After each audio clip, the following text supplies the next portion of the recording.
नमस्कार दोस्तों, न्याय के बोल में आप सभी का स्वागत है। चलिए शुरू करते हैं। The Bharatiya Nagarik Suraksha Sanhita 2023 act number 46 of 2023। देखिए, सबसे पहले बात करेंगे हम एक्ट नंबर 46 ऑफ 2023। इसका क्या मतलब है?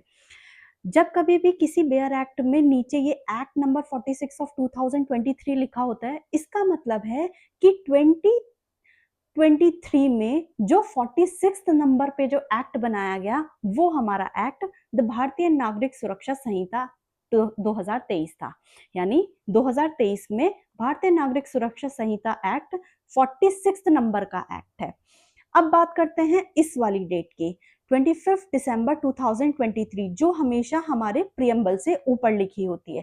देखिए, ये जो डेट हमारी लिखी होती है, ये हमारी इनेक्टमेंट डेट होती है।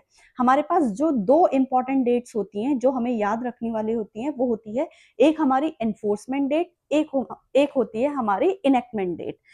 ये जो डेट है, ये है हमारी इनेक्टमेंट डेट, यानी इस डेट को प्रेसिडेंट ने एसेंट दी थी 25 दिसंबर 2023, यानी 25 दिसंबर 2023 को हमारा ये जो एक्ट है, ये इनेक्ट हुआ था। अब बात करते हैं प्रियम्बल की। An act to consolidate and amend the law relating to criminal procedure. ये जो एक्ट है, an act to consolidate and amend the law relating to criminal procedure, ये इसका प्रियम्बल है। अब बात करते हैं प्रियम्बल होता क्या है। देखिए, प्रियम्बल जो है किसी भी एक्ट का पर्पस बताता है कि उस एक्ट को लाने के पीछे लेजिस्लेचर का क्या इंटेंट है।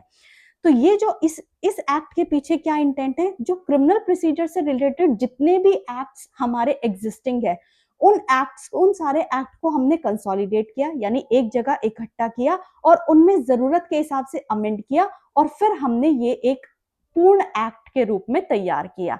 यानी क्रिमिनल प्रोसीजर जो है, अब हमारा सिर्फ इस एक्ट से गवर्न होगा। यही हमारा इस एक्ट का प्रियम्बल कहता है। अब बात करते हैं चैप्टर 1 की। चैप्टर 1 से पहले मैं बता देती हूँ, जो भारतीय नागरिक सुरक्षा संहिता है, इसमें टोटल हमारे 39 चैप्टर्स हैं और 531 सेक्शंस है, यानी 531 टोटल सेक्शंस है। अब हम सबसे पहले बात करेंगे चैप्टर 1 की। चैप्टर 1 हमारा प्रिलिमिनरी चैप्टर है, जिसमें टोटल हमारे 5 सेक्शंस हैं। सेक्शन 1 बात कर रहा है short title, extend and commencement की। सेक्शन 2 बात कर रहा है हमारा डेफिनेशंस की। सेक्शन 3 बात कर रहा है हमारा कंस्ट्रक्शन ऑफ रेफरेंसेस की। सेक्शन 4 हमारा बात कर रहा है ट्रायल ऑफ ऑफेंसेस अंडर भारतीय न्याय संहिता एंड अदर लॉज। सेक्शन 5 हमारा बात कर रहा है सेविंग्स की। तो टोटल हमारे चैप्टर 1 में कितने सेक्शंस हैं? सेक्शन टोटल 5 सेक्शंस है। अब बात करते हैं चैप्टर 1 प्रिलिमिनरी का। सेक्शन 1 है हमारा short title, extend and commencement, यानी इस एक्ट का हमारा शॉर्ट टाइटल क्या होगा, ये कहां तक एक्सटेंड करेगा और इसका कमेंसमेंट हम कब से मानेंगे। इसका क्लॉज 1 क्या कह रहा है? दिस एक्ट में be called the Bharatiya Nagarik Suraksha Sanhita 2023, यानी ये जो एक्ट है, ये हमारा भारतीय नागरिक सुरक्षा संहिता 2023 कहलाएगा। यह हम ऐसे कह सकते हैं, इस एक्ट को हम भारतीय नागरिक सुरक्षा संहिता कहेंगे। अब बात करते हैं क्लॉज 2 की। क्लॉज 2 बात कर रहा है हमारी एक्सटेंट की, कि ये एक्ट हमारा कहां तक एक्सटेंड करेगा। The provision of this Sanhita other than those relating to chapter 9, 11 and 12 thereof shall not apply to state of Nagaland, be to the tribal areas। ये सिंपली ये बोल रहा है कि जो हमारे भारतीय नागरिक सुरक्षा संहिता के जो सारे प्रोविजन है, लेकिन उन प्रोविजंस को छोड़कर जो प्रोविजन चैप्टर 9, 11 और 12 में है, उन प्रोविजंस को छोड़कर जो बाकी के प्रोविजन है, वो हमारे स्टेट ऑफ नागालैंड और ट्राइबल एरियाज पे अप्लाई नहीं करेंगे। चैप्टर 9, चैप्टर 11 और चैप्टर 12 के प्रोविजन हमारे इन दोनों जगहों पर एप्लीकेबल होंगे, लेकिन इनके अलावा जितने भी प्रोविजन है, वो हमारे स्टेट ऑफ नागालैंड और ट्राइबल एरियाज पर एप्लीकेबल नहीं होंगे। बट देखिए, यहां पर बट है, जहां भी आपको बट, एंड और नजर आए, उसको जनरली आपको ऐसे अंडरलाइन कर लेना है।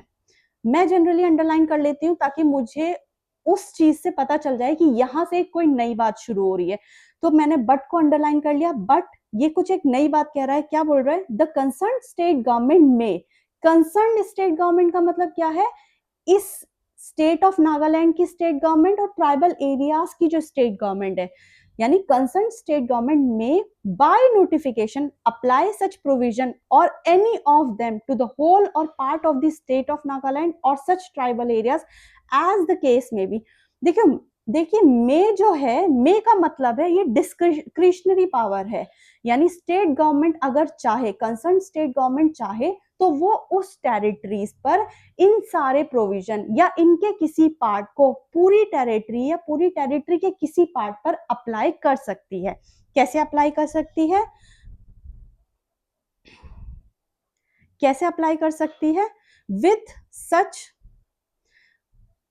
such supplemental, incidental और consequential modification as may be specified in the notification, यानी नोटिफिकेशन में जो भी चेंजेस के साथ वो अप्लाई करना चाहे अप्लाई कर सकती है, उनको उन चेंजेस को नोटिफाई करना होगा।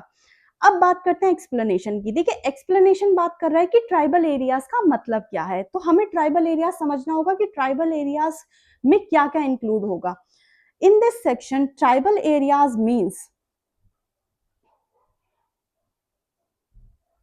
in this section tribal areas means the territories which immediately before the 21st day of January 1972 were included in the tribal areas of Assam as referred to in paragraph 20 of the 6th schedule to the constitution other than those within the local limits of the municipality of Shillong। देखिए क्या बोल रहा है कि tribal areas में वो सब territories included होंगी जो 21 डे ऑफ जनवरी 1970 से पहले 1972 से पहले असम की टेरिटरीज में इंक्लूडेड थी। अब 21 डे ऑफ जनवरी 1972 ही क्यों डेट ली गई, इससे इसके यही सिर्फ एक डेट ऐसी क्यों मानी गई कि इससे पहले की, ऐसा इस डेट को क्या हुआ था कि इससे पहले की टेरिटरीज ही ट्राइबल एरियाज में होंगी। तो देखिए 1971 में क्या हुआ, the north eastern region reorganisation act आया हमारा 1971 में। उस एक्ट ने क्या किया, जो भी टेरिटरीज ऑफ मणिपुर, त्रिपुरा और मेघालय की थी उन टेरिटरीज को फुल फ्लेजेड स्टेट का नाम दे दिया गया। उससे पहले क्या हुआ था, उससे पहले जो हमारी मणिपुर और त्रिपुरा थी वो हमारी यूनियन टेरिटरीज थी और मेघालय जो था वो ऑटोनोमस स्टेट था असम के अंदर। इसलिए ये सब रीऑर्गेनाइजेशन होने से पहले जितनी भी टेरिटरीज हमारी असम में इंक्लूड थी, इन्होंने उन टेरिटरीज के ऊपर ये वाला प्रोविजन एप्लीकेबल माना है। और वो सारी टेरिटरीज हमारी कहाँ मेंशन है, to refer to in paragraph 20 of the 6th schedule to the constitution, यानी कॉन्स्टिट्यूशन के 6th शेड्यूल के पैराग्राफ 20 में वो सारी टेरिटरीज हमारी रेफर की गई है। Other than those with in the local limits of municipality of Shillong. देखिए यहां पर फिर हमारी एक नई बात स्टार्ट हुई है, other than those. Other than those किन सारी टेरिटरीज को ये छोड़ के बोल रहा है, other than those territory with in the local limits of municipality of Shillong, यानी जो म्युनिसिपैलिटी ऑफ शिलोंग के अंदर टेरिटरीज हैं उन पर ये क्लॉज 3 का जो प्रोविजन है वो अप्लाई नहीं होगा। क्लॉज 2 का जो प्रोविजन है वो अप्लाई नहीं होगा। तो हमें म्युनिसिपैलिटीज के अंदर जो लोकल म्युनिसिपैलिटी ऑफ शिलोंग के अंदर जो एरियाज आ रहे हैं, हमें उनको छोड़कर बाकी जितनी भी टेरिटरीज है उन पे ये क्लॉज 2 एप्लीकेबल कराना है। अब बात करते हैं क्लॉज 3 की। क्लॉज 3 हमारा कमेंसमेंट क्लॉज है। क्लॉज 3 हमारा जो है कमेंसमेंट क्लॉज है। क्लॉज 3 बोल रहा है, it shall came into force on such date as the central government may by notification in the official gazette appoint. यानी ये क्या बोल रहा है कि हमारा कमेंसमेंट कब से होगा, जिस डेट को सेंट्रल गवर्नमेंट जो है ऑफिशियल गैजेट में नोटिफाई करेगी वही डेट हमारी कमेंसमेंट डेट मानी जाएगी। और सेंट्रल गवर्नमेंट ने कौन सी डेट नोटिफाई की है, सेंट्रल गवर्नमेंट ने जो नोटिफाई किया है वो है 1 जुलाई 2024, यानी 1 जुलाई 2024 से ये एक्ट हमारे ऊपर एप्लीकेबल हो चुका है। अब इससे रिलेटेड कुछ मल्टीपल चॉइस क्वेश्चंस हैं ताकि ये चेक हो सके कि आप आपको ये पूरा जितनी भी वीडियो में मैंने जितने भी प्रोविजन समझाए हैं वो ठीक से आए हैं या नहीं। तो अगर आपको इनके आंसर्स समझ आते हैं तो आप कमेंट बॉक्स में मुझे आंसर कर सकते हैं। हम नेक्स्ट वीडियो में चेक करके बताएंगे कि क्या वो आंसर्स सही हैं या क्या वो आंसर्स गलत हैं। तो हमारा क्वेश्चन 1 क्या है? Under section 1 clause 2 the provision of Sanhita other than those relating to chapter 9, 11 एंड 12 thereof shall not apply to Jammu and Kashmir. Option B है scheduled tribes in Bihar. Option C है the state of Nagaland and tribal areas. Option D है union territory of Lakshadweep. Next question है हमारा, as per section 1 clause 3 the BNSS यानी Bharatiya Nagarik Suraksha Sanhita 2013 shall come into force. Option A है on the date of assent to the of the president. Option B है on the date fixed by the state government. Option C है on such date as the central government may by notification in the official gazette appoint. Option D है immediately on the publication in the gazette of India. Next question है हमारा, the expression tribal areas in section 1 refer to the territories included in the tribal areas of Assam as on. Option A है 1 जनवरी 1950। Option B है 26 जनवरी 1965। Option C है 21 जनवरी 1972। Option D है 15 अगस्त 1947। Next question है हमारा, the term tribal areas under section 1 explanation excludes. Option A है area notified under article 244। Option B है areas within municipality of Shillong. Option C है areas within 6th schedule. Option D है areas of Mizoram and Tripura. Next question है हमारा, the Bharatiya Nagarik Suraksha Sanhita 2023 received presidential assent on. Option A है 1 जनवरी 2024।